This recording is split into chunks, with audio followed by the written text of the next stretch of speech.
Escribir un relato de inspiración científica no es tarea fácil. El campo de acción es absolutamente libérrimo.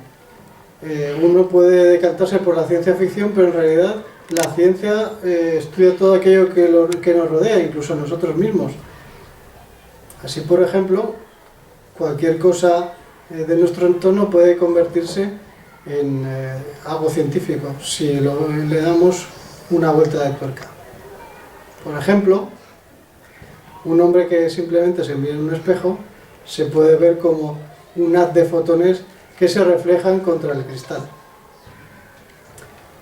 Pero claro, luego viene la segunda parte. Hay una parte, aunque sea pequeña, de la radiación que no se refleja, que según la ley de Snell se refracta. Y esa radiación que se refracta en realidad está iluminando la otra parte del espejo, en el universo paralelo que hay más allá.